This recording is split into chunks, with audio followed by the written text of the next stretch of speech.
I have told this story once, only once before today, and the person I told it to was a Velthera archivist on Kethavar 4 who asked for my account as part of a tribunal record, and who did not look up from her stylus the entire time I spoke.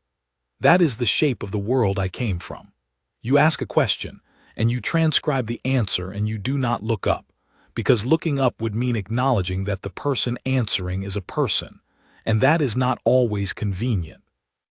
I have no complaint about the archivist. She was doing her work within the institutions that had built her. I have no complaint about the institutions either, not anymore. The institutions are just the water. You can be angry at water for being cold, but it does not help you swim. What I want to tell you is about the human. I want to tell you about how he sat outside my cage for 2 days on a folded shipping blanket with a travel reader in his lap, and how that changed everything I had built in 8 years about the arithmetic of hope. I should give you context first. I will try to be efficient. My name is Ireville Onseth. I am, or was, the youngest daughter of the third consort of the Velthera Compact's 12th tier, which is a rank so low in the succession architecture that my existence had been registered as a compact administrative courtesy rather than a political fact. I had a posting. I had quarters.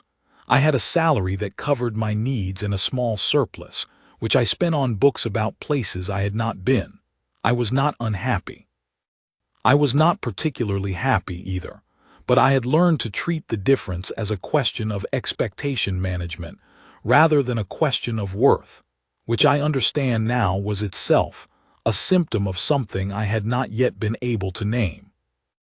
When I was 31, which is young for a Velthera and not young for some of the other species in the compact, I was called to the administrative office of the third-tier succession registrar and told that my posting had been reclassified.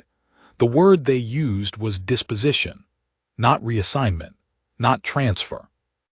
Disposition, which is the compact's administrative language for a class of transaction that the Union's Bilateral Compact Commission spent 4 years trying to get removed from the Accord, and partially succeeded, except for Article 9, which was a legacy clause that the Velthera Compact's senior negotiators had refused to surrender, because surrendering it would have required an internal admissions process that no tier administrator was willing to initiate.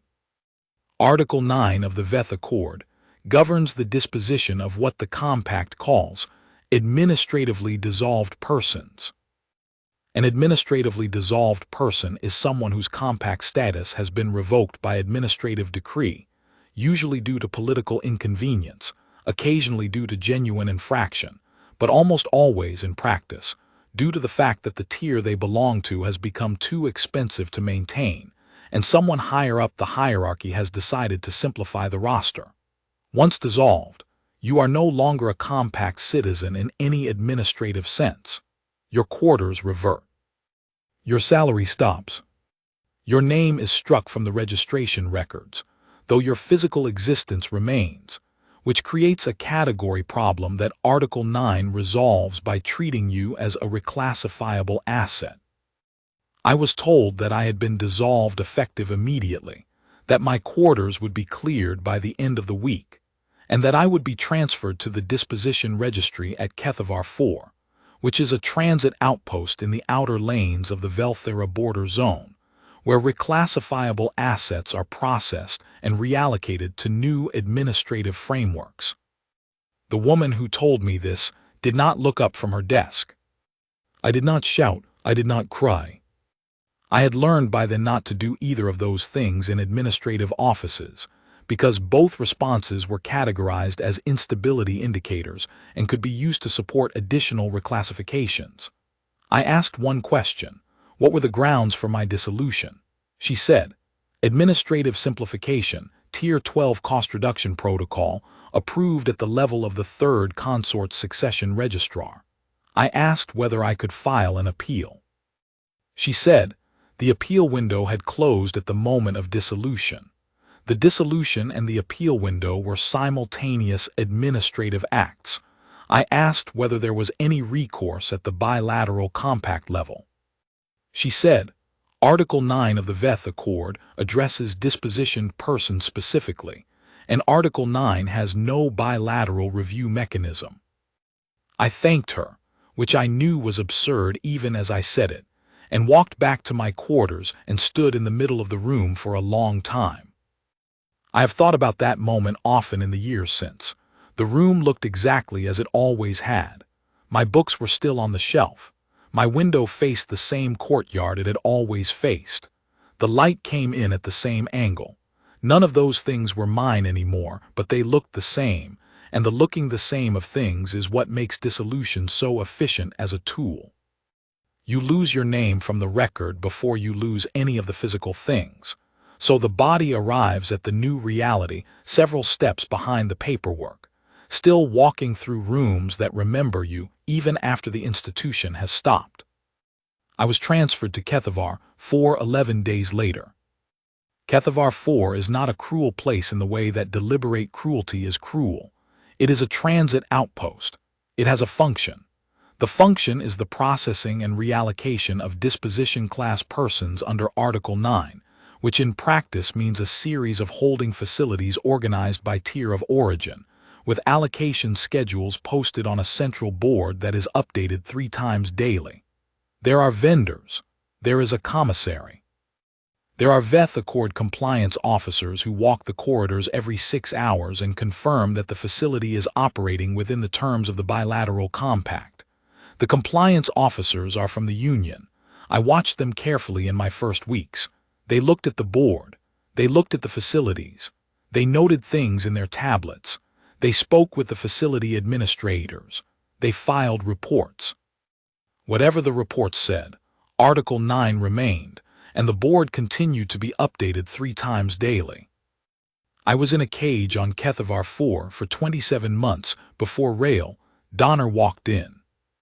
I want to be accurate about what the cage was, because I have a tendency, when I tell this story, to drift toward language that makes the cage sound like something from a story about historical atrocity, and it was not quite that, and accuracy matters to me now in a way that it perhaps did not matter enough to me before. The cage was a holding unit. It was approximately 4 meters by 3 meters. It had a sleeping pallet which was adequate, and a water access point, which was functional, and lighting that could be adjusted.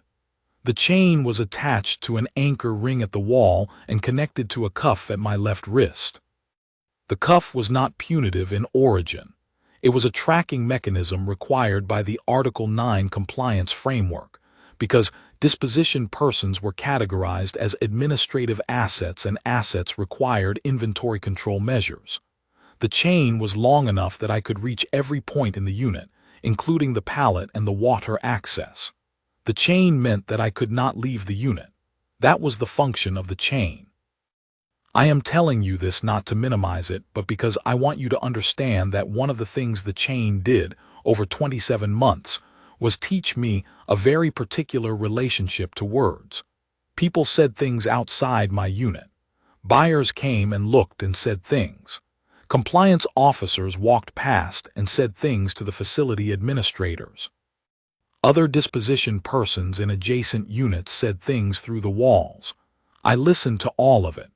I cataloged what people said and what their saying of it actually produced, and over 27 months I developed a very clear taxonomy of the distance between those two things. "I'll come back" was the first category. This was what buyers sometimes said when they had looked at you and found you not quite suitable for whatever reallocation framework they were considering, but wanted to preserve the option. No one in 27 months had ever come back after saying that. The phrase was a social courtesy, a way of leaving without the discomfort of a definitive transaction rejection. I understood the function it served. I cataloged it without emotion. "This shouldn't be happening" was the second category. This was what compliance officers sometimes said quietly to each other in the corridors, usually when they had seen something that struck them as particularly stark. It was accompanied always by note-taking. It was not accompanied ever by anything that changed the board or the chain. "There must be something we can do" was the third category. This was the most complicated because the people who said it usually meant it in the moment with genuine feeling. I became good at recognizing the shape of genuine feeling in people's faces. The feeling was real. The something was not. The gap between the two was the part that, after 27 months, I had stopped measuring, because measuring it had become a form of self-harm I could no longer afford. I want to tell you about the state I was in when Rael Donner arrived, because I think it matters for understanding what he did and what it meant. I was not broken. I want to be clear about that.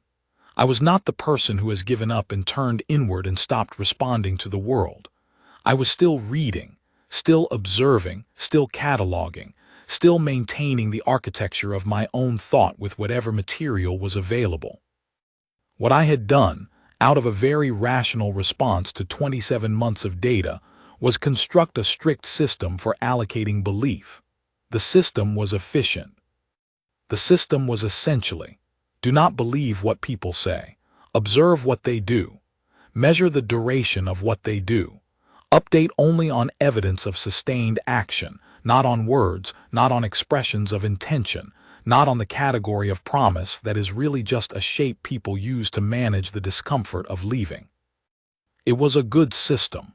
It had kept me intact. The problem with it, which I did not understand yet, was that it had no provision for a data point that didn't fit its categories. Rael Donner was not large.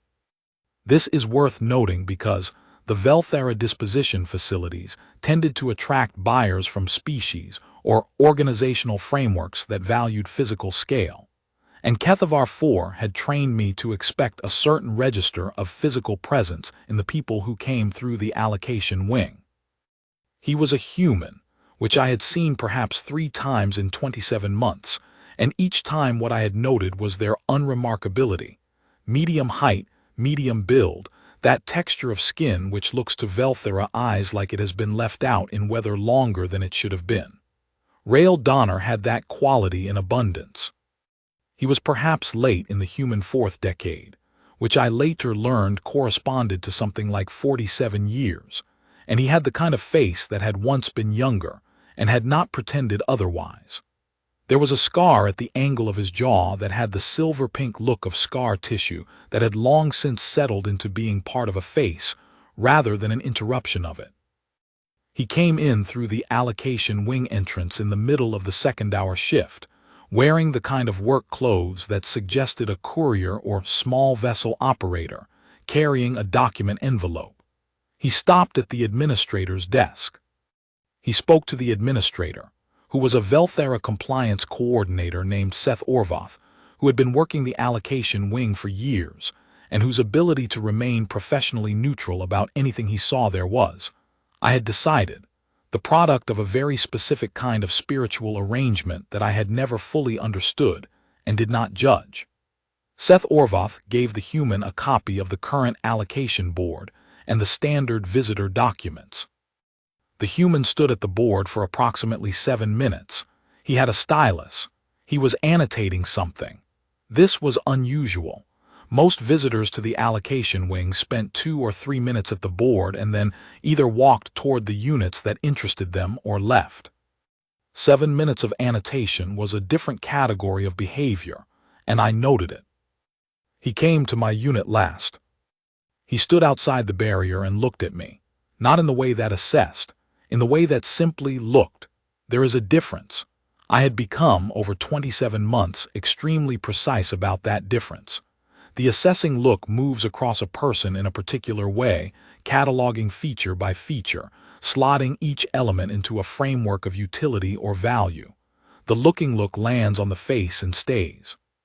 He looked at my face and he stayed there, not long, not in a way that would have made any third-party observer note it, but long enough that I registered it as different. Then he looked at the chain. He looked at the chain for a very long time. Something moved in his face that was not accessible in the taxonomy I had built. I cataloged it as unclassified and watched. He went back to the administrator's desk. I watched through the barrier. He put the document envelope on the desk and opened it. He took out a set of papers and spread them on the desk in front of Seth Orvoth, who leaned over them with the expression of a man who is looking at something he did not expect. There was a conversation. The conversation lasted 12 minutes. At several points, Seth Orvoth made the gesture that Velthera use when disagreeing with a factual claim, a particular tilt of the chin combined with a slight flattening of the hands. And at each point, the human pointed to a specific location on one of the papers. At the end of the 12 minutes, Seth Orvoth picked up his communication terminal and made a call. The human came back to my unit. He sat down on the floor outside the barrier. He had a folded shipping blanket with him, which he must have retrieved from somewhere, and he spread it on the floor and sat down on it, and he took a travel reader from a pocket of his jacket, and he opened something on it, and he began to read. I watched him. He did not speak. He did not look up at me. He did not perform awareness of being watched. He just read. After perhaps 20 minutes, I said, in compact standard, which I knew he would understand because Union couriers were required to carry standard as a working language. What did you show him? He looked up. He had gray eyes, which I had not been close enough to see before. He said, "The Veth Accord, Article 11. I knew Article 11. Article 11 was a bilateral compact provision that addressed non-consensual dispositions. It required that before a disposition under Article 9 could be considered legally complete, the disposition person had to have been given the opportunity to register a formal objection at the time of dissolution, and the absence of that opportunity voided the Article 9 disposition framework. The compact's administrative practice was to treat the dissolution and the objection window as simultaneous events, which made the objection window technically non-existent, which the compact's legal position was that Article 11 considered that a valid compliance state. I said, that argument has been filed before. The compact holds that simultaneous dissolution and objection window is compliant. He said, the compact holds that yes. The Union's Bilateral Compact Commission filed a formal interpretive challenge to that position 14 months ago. The challenge was accepted for review 18 days ago. Pending review, the Article 9 disposition framework is suspended for any person whose dissolution occurred within the challenge window, which is a rolling 12-month period. Your dissolution occurred 11 months and 17 days ago. I looked at him. He said, there are 11 others in this facility in the same window. I've flagged all of them. But your case was the one I came here for. I said, why? He said, because your dissolution record had an administrative note that said no known family contacts and no affiliated persons registered, which means there's nobody filing on your behalf. I said, that's true. He said, so I'm filing on yours. I looked at him for a long time. He held the look without flinching and without performing any of the things that people performed when they wanted you to trust them. He just looked back. His face was the face of a man who had said a factual thing and was waiting for the next factual thing to be required. I said, you're a courier. Why are you doing this? He said, I used to do Union Border Patrol, Medical Corps. We had a lot of cases that involved the Veth Accord and Article 9, and I knew the interpretive challenge was coming up, and I've been watching the review calendar. When the acceptance came through 18 days ago, I mapped the dissolution records against the 12-month window. He paused. There were 43 facilities in the outer lanes. I can only get to so many of them in the time before the review board rules, which could be anywhere from 3 weeks to 3 months. I started with the ones that had the highest count of persons in the window, with no affiliated contacts. I said, how many facilities have you reached? He said, you're the 4th. I sat with that for a moment, the arithmetic of it, the planning it required, the folded shipping blanket. I said, what happens now? He said, I've filed the Article 11 non-consensual disposition challenge with the Bilateral Compact Commission through the facility's compliance terminal. It takes 24 to 48 hours for the Commission to log the challenge and issue a provisional hold. Until the hold is issued, the facility isn't required to do anything. After the hold is issued, the chain comes off and you can move freely within the facility. After the full challenge ruling, if it goes the way the Commission's interpretive challenge suggests it should, your dissolution is voided, and you're eligible for standard compact rights restoration. I said, and if the ruling doesn't go that way? He said, then we're back to Article 9, and I start working on the next layer of appeals. But the interpretive challenge has a strong basis. The Commission's legal analysis was thorough. I looked at him, I looked at the shipping blanket, I looked at the travel reader. I said, are you going to stay here? He said, until the hold issues, yes. I said, that could be 48 hours. He said, yes. I said, that seems inefficient, if you have 43 facilities to reach. He said, the other facilities have affiliated contacts. There are people filing for them. You're the one with nobody filing, so this is where I stay. I did not say anything for a while. He went back to reading. I watched him read, and I ran the conversation back through the system I had built over 27 months, and I found that none of the categories fit. He was not performing. There was nothing in his body or his manner that suggested performance. He was not doing the thing where someone is watching from the outside of a window to see whether what they're doing is being registered and appreciated.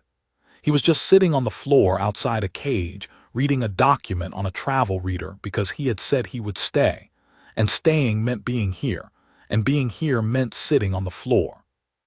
I said, the floor is cold. He said without looking up, I've had worse. I said, there's a bench at the end of the corridor. He said, I can see you better from here. I stopped. I said, why do you need to see me? He looked up then. He said, I don't need to. I just think you've probably had enough of being in someone's blind spot. I cannot tell you exactly what happened in me when he said that, because I did not have language for it at the time, and I am not certain I have perfect language for it now. What I can tell you is that it was not what I expected, and that it arrived in a part of me that I had spent 27 months carefully keeping below the waterline, and that it made a sound like something structural shifting. I said nothing. I turned and lay down on the pallet and faced the wall. I heard him turn the page on his reader. I did not sleep that night, but I think he did, eventually, sometime in the small hours. I heard the reader click off, and then the quiet particular to a space where someone is sleeping instead of merely being still. I lay in the dark and I thought about the interpretive challenge and what the Commission's analysis had said, and what the ruling timeline was, and whether the mathematics of it were as solid as he had presented them. They were. I had studied the Veth Accord for 2 years while I was in this facility, because studying it was the only form of agency I had. The Article 11 argument was coherent. The rolling window logic was correct. The challenge acceptance 18 days ago was a matter of public record that I had not known about because my access to public records was limited to what the facility compliance terminal allowed, which was filtered through the administrator, who had not seen fit to share it with me. He had come here because the rolling window was real, and because he had mapped it, and because nobody was filing for me. In the morning I said, my name is Irville on Seth. He said, I know, it's in the dissolution record. I said, I wanted to say it out loud, to a person who was listening. He was quiet for a moment, then he said, Rail Donner. I said, I know, it's on your transit registration. He looked up, the corner of his mouth moved, not quite a smile. The shape of someone choosing not to suppress one. Rail, I said, testing the sound of it, the shape it made in compact standards phonemes. Irville, he said, and said it correctly, which required a particular positioning of the second syllable that non-Velthera speakers usually compressed. He said it whole. The day passed. He went twice to the commissary and brought back food. He ate some of it at the end of the corridor. He brought some through the unit access and left it at the inner barrier without comment.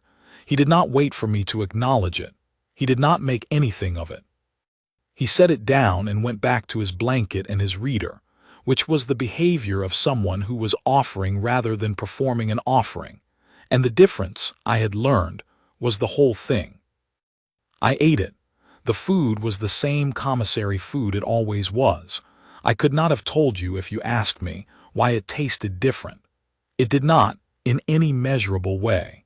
But I ate it with the full attention I usually reserved for my books, which I can only attribute to the fact that someone had brought it.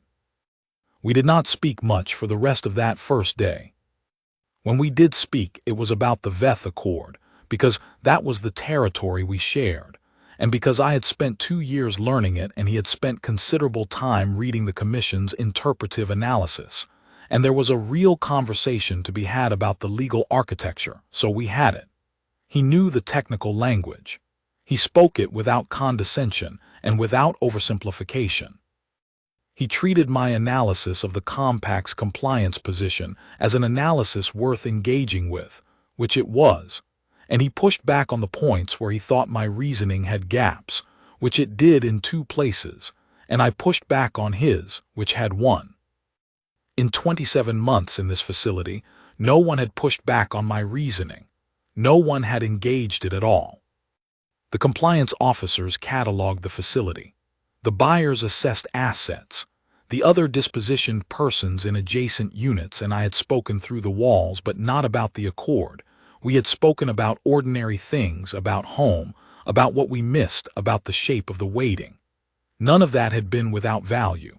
But this was different, and I noted the difference, and I did not know yet what to do with the noting. At one point in the late afternoon I said, "You studied law." He said, "No, medical corps, but the Border Patrol spent a lot of time on Veth Accord cases." "You learned the document." I said, "Most people who learn the document learn which clauses they need and stop." He said, "I kept reading." I said, "Why?" He said, "Because the people who ended up under Article 9 didn't have anyone reading for them." There it was again, that structural sound. Seth Orvath came by at the 17th hour and told the human that a legal representative retained by the facility's administrative ownership had arrived to contest the Article 11 filing. This was expected. The facility was operating a revenue-generating enterprise under Article 9, and a successful interpretive challenge would affect not just my case but the 11 others. And, if the Commission's ruling were broad enough, every Article 9 disposition in the compact's jurisdiction. The ownership had an interest in contesting it. The legal representative was a Velthera compact attorney named Orith Senvale, who had the particular quality of very polished institutional confidence, the quality that comes from spending years working within a legal framework that has consistently supported the position of the parties you represent. He came to my unit with Seth Orvath, and he looked at me the way institutional persons look at administrative categories, not at people, and then he looked at the human. He said in compact standard, "You filed a challenge under Article 11, Section 3, subsection B. The facility's position is that the simultaneous dissolution and objection framework is compliant with the bilateral compact terms." Rael Donner said, "The Commission accepted the interpretive challenge 18 days ago." Orith Senvale said, "The challenge acceptance creates a review period, not a presumption. The current compliance framework remains operative during review." Rael Donner said, "The Commission's preliminary analysis, issued with the challenge acceptance, noted that the simultaneous framework interpretation is not consistent with the plain language intent of Article 11's non-consent provision. Preliminary analyses carry weight in provisional hold determinations." Orith Senvale said, "Preliminary analyses are advisory." Rael Donner said, "Advisory but documented. When the provisional hold request is reviewed by the bilateral Commission liaison, the preliminary analysis will be part of the record. I've made sure it is." There was a pause. Orith Senvale looked at him with the expression that institutional confidence produces when it encounters an obstacle it had not fully accounted for. He said, "The provisional hold process takes between 24 and 72 hours. Rael Donner said, "Yes." Orith Senvale said, "You intend to remain here for the duration?" Rael Donner said, "Yes." Orith Senvale looked at the shipping blanket on the floor. He looked at the travel reader.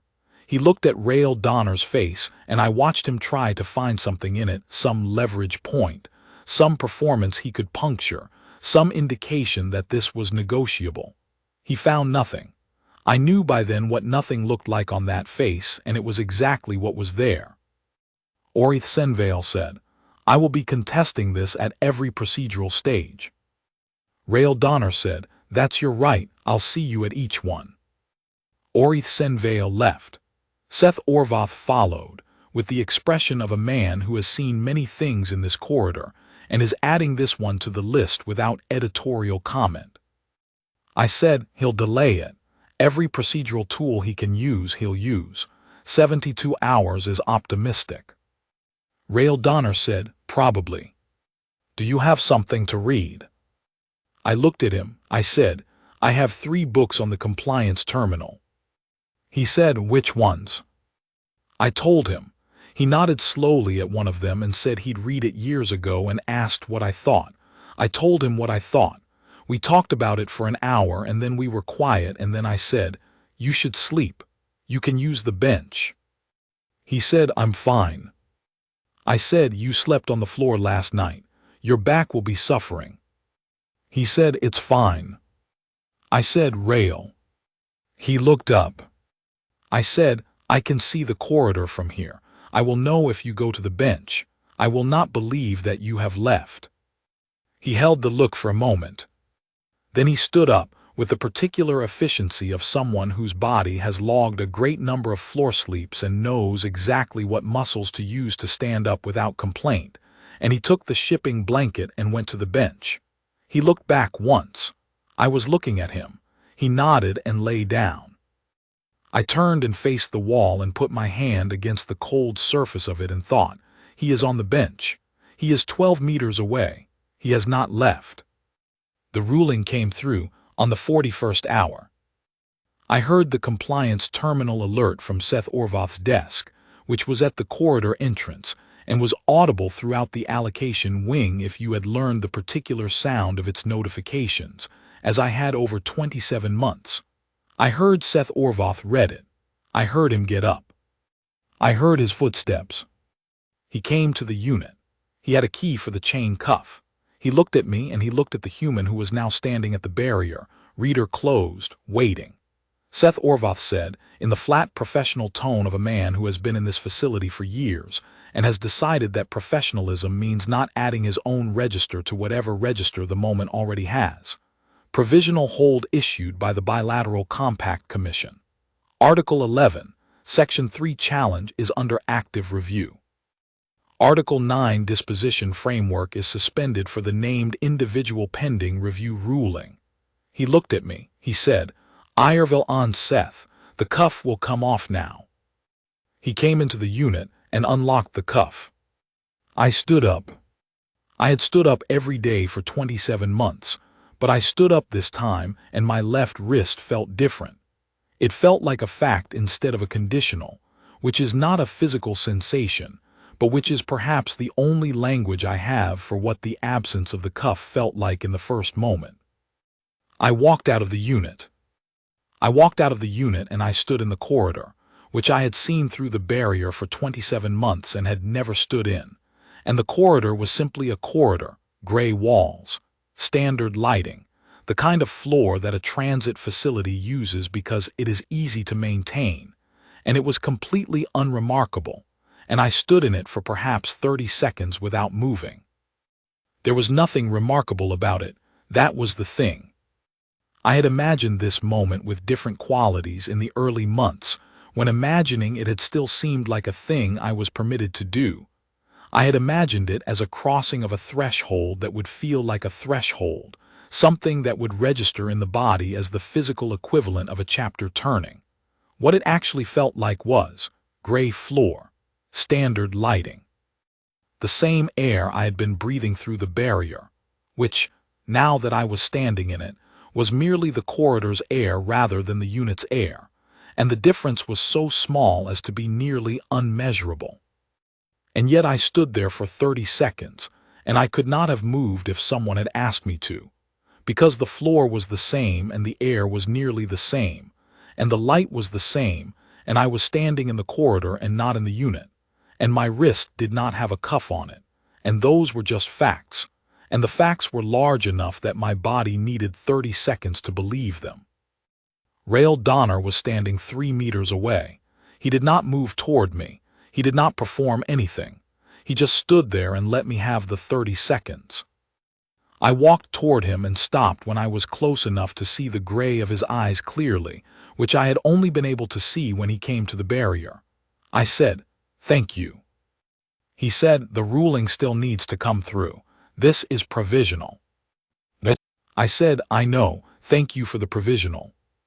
He said, "You're welcome." I said, "Now what happens?" He said, "Now you can move freely within the facility while the review runs, which will take somewhere between 3 weeks and 3 months. I'll file a status update with the Commission every 2 weeks to keep the hold active. If you want, you can come aboard my ship while the review runs, rather than staying here. Your provisional hold gives you transit rights." I looked at him. I said, "Your ship?" He said, "A Union-registered courier, the Red Line. It's at the outpost dock. Nothing impressive. But it has a proper cabin, and the food is better than the commissary." I said, "Why would you offer that?" He said, "Because you've been here for 27 months and I have a spare cabin and know where you need to be is inside this facility." I was quiet for a moment, then I said, "Rail." He said, "Yes." I said, "I will come aboard your ship, but I want you to understand that I do not yet know how to receive this. I know how to categorize things as data and update my system when the data warrants it, and you are data that does not fit my categories, and I need more time before I know what you are." He said, "That's fair." I said, "I am telling you because I don't want to pretend I understand something that I don't, and I don't want you to have false expectations of what this is." He said, "I don't have expectations. I have a spare cabin and a working compliance terminal." I said, "All right." We walked out of the facility. I had not been outside the facility in 27 months. The outpost's exterior was unremarkable. Transit facilities looked the same across most of the Union's outer lane network. But the air was different and the quality of the light was different, and I stood outside the entrance for a moment and did not move, and he waited, and did not say anything about the waiting, and then I walked with him to the dock. The Red Line was, as he had said, nothing impressive. It was a Union-registered light courier of the class that independent contractors use for long-haul package transit and occasional passenger work. Medium range, practical, with the particular texture of a vessel that has been maintained carefully by someone who intends to keep using it for a long time. The interior was clean and organized, and had the quality of a space that belongs to someone who makes decisions about what to keep and what to discard, and is not sentimental about either. He showed me the cabin. It was small and had a proper pallet and a reading lamp. He showed me the commissary, which was stocked in the way of someone who eats for nutrition without much ceremony about it. He showed me the compliance terminal, which was current and functional. I slept for 11 hours. I do not know how to explain what it was like to sleep in a room that locked from the inside. I know that sounds like a small thing. It was not a small thing. In the days that followed, I stayed on the Red Line and Rail ran his regular transit circuits, which passed through several outer lane waypoints, and I monitored the Commission review status from the terminal, and we ate in the galley most evenings and talked. He was not a performatively warm person. He did not try to create a register of comfort or intimacy that I had not yet indicated I wanted. He simply was present, in the way of someone who is at ease with his own company and has no need to fill silence with noise. This was, I found, easier to be around than warmth would have been, because warmth required a reciprocal register that I was not yet calibrated for, and presence did not. I asked him about the border patrol. He told me about it with the precision of someone who has processed a long experience and knows which parts still have edges and which have worn smooth. He had been a trauma medic for 11 years, stationed at various outer lane postings, where the Union's presence was maintenance-heavy and resource-light. He had seen a great deal of the VETH Accord's operation from the medical side, which is to say, from the side of the people who arrived at Union facilities after the administrative machinery had processed them. I asked him why he had left the patrol. He said, "I kept getting cases I couldn't resolve by treating the person in front of me. I treated the person. They got better. They went back to the same systems. The cases kept coming. After a while, I figured I'd be more useful working on the systems than on the people the systems were producing." I said, "The commission work." He said, "The commission work and the facilities and the charter reviews, yes." I said, "Do you think it will work, the interpretive challenge?" He said, "I think the argument is solid. I think the commission's preliminary analysis is honest. I think there are 43 facilities in the outer lanes whose operational model depends on Article 9 staying the way it is, and each one of them has an Orith Senvale who will push back at every stage." He looked at his coffee. "I think it will work. I think it will take longer than it should." I said, "And when it does, when the ruling comes, what happens to the others? The ones at the other facilities?" He said, "The ruling will be system-wide if it's what the preliminary analysis suggests. Everyone in the 12-month window gets their dissolution voided. After that, what they do is their own." I said, "And before the ruling, you said there were 43 facilities." He said, 39 left. I've got another circuit planned." I said, "You're going to keep going?" He said, "Yes." I said, "Alone?" He was quiet for a moment. He said, "Mostly yes." I looked at him. I said, "The compliance terminal work, the Article 11 filings, the record checking, you had the rolling window maps already built?" He said, "Yes." I said, "I have 2 years of VETH Accord study. I know the document." He said, "I know." I said, "I have no other immediate obligations. The commission review will process whether I'm on this ship or not." He said, "Yes." I said, "And you have 39 facilities." He said nothing. He waited. I said, "Rail?" He said, "Yes." I said, "I know I am data that doesn't fit your categories either. I know that what you did was not done with any expectation of what I would do afterward. I know you would say that if I stay aboard and help with the remaining facilities, you would still have done what you did even if I hadn't. I know that is true." He said, "Yes." I said, "I'm not staying because I feel I owe you a debt."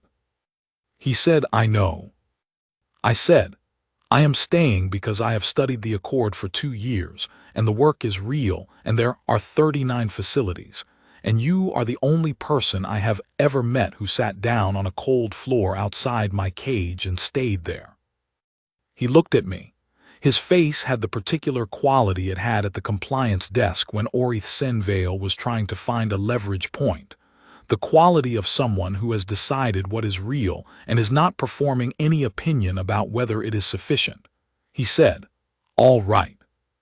I said, "When do we leave for the next facility?"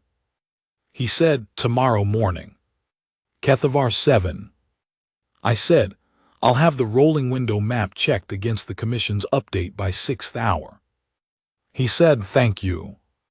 We sat in the galley for a while longer. He drank the rest of his coffee. I read the commission update on the terminal and began cross-referencing the dissolution records for Kethavar 7 against the 12-month window, which produced 11 persons in the active window and 3 who were borderline cases that would require individual filing analysis. I noted the names. I noted the administrative contact notes. I noted which ones had affiliated contacts registered and which did not. The ones who did not were the ones I started with. I want to tell you one more thing. This is the part I have told only once before, to the archivist who did not look up, and I want to tell it now because I think it matters for the record. Several weeks after we left Kethavar 4, we were 3 days out from the Kethavar 7 facility, running a transit leg through an outer waypoint that had particularly poor comm quality, which meant we were offline from the commission network for a stretch of about 14 hours. We ate in the galley. The red line has a window in the galley that faces whatever direction the ship is currently traveling, which at that point was toward the outer edge of the compact zone, and the light from the waypoint's local star was coming through at an angle that turned everything in the galley a particular shade of amber that I did not have language for. I said, "Why did you come for me specifically?"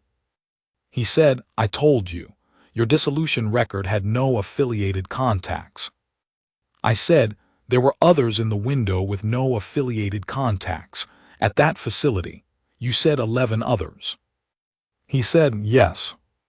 I said, "You flagged all of them, but you said you came for me specifically." He was quiet. I said, "I've been thinking about it. The way you looked at the board for 7 minutes, the annotation. You weren't mapping the window cases. You were already annotated when you arrived. You had already mapped the window cases before you came. The 7 minutes was something else." He said, "Yes." I said, "What were you looking at?" He held the question for a long time. The amber light in the galley shifted as the ship made a minor heading correction. He said, "Your dissolution record had a note, the administrator's note at the top of the file before the legal clauses. It said, 'Reads constantly, speaks clearly, knows the accord better than most compliance officers.' It was not a required notation. Someone put it there on their own initiative." I said nothing. He said, "I don't know who wrote it. Someone in the facility saw you clearly enough to write an accurate note about a person that the institution had decided was an asset. I don't know why they did it. But when I was building the window map and I came across that note, He stopped. I said, "What?" He said, "I thought, this person has been sitting in a cage for 27 months reading and thinking, and knowing the document better than most compliance officers, and nobody is filing for them." I looked at him. The amber light was on the side of his face. I said, "And that made you come here first?" He said, "Yes." I said, "Because nobody was filing." He said, "Because you deserved someone coming through that door knowing your name."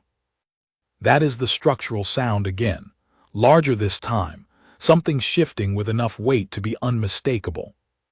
I did not say anything for a while. He did not fill the silence. The red line moved through the outer lane at its transit speed, which is not fast by any objective measure, but which has its own particular feeling of motion, steady and purposeful and going somewhere. I said, "I want to go somewhere I have never been."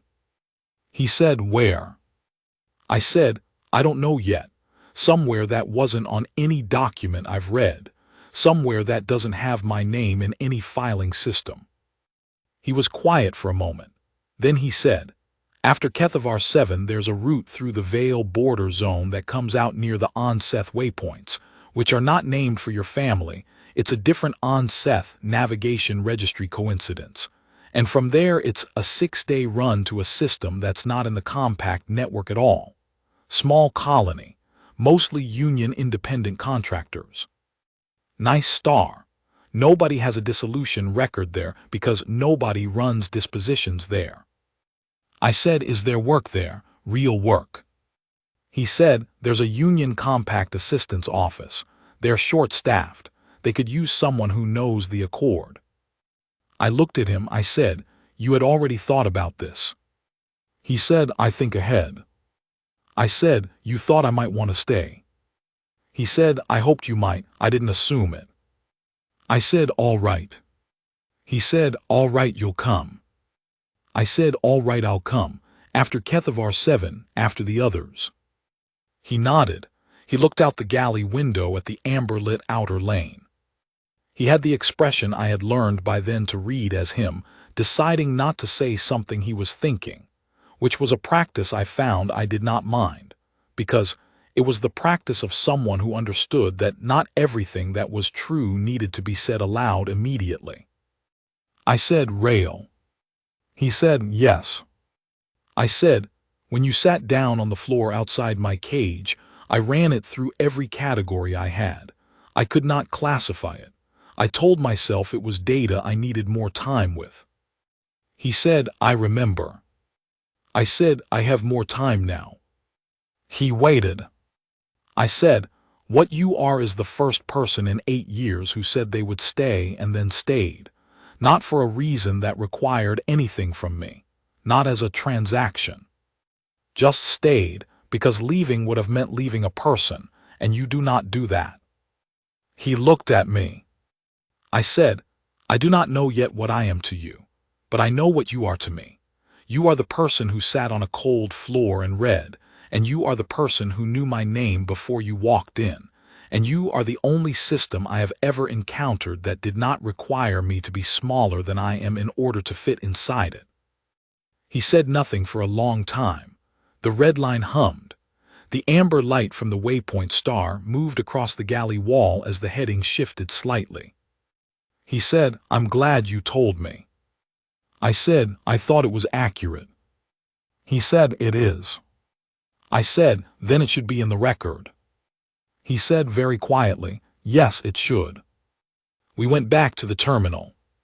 We worked through the Kethavar 7 dissolution records until the calm quality came back and we could re-establish the commission link. There were 11 persons in the active window, 3 borderline cases. I began drafting the Article 11 filings. The red line moved through the outer lane. The star fell behind us. Somewhere ahead was Kethavar 7 and the 39 facilities after it, and a small colony near a system without a dissolution registry, and a compact assistance office that needed someone who knew the accord. I knew the accord. I began to file.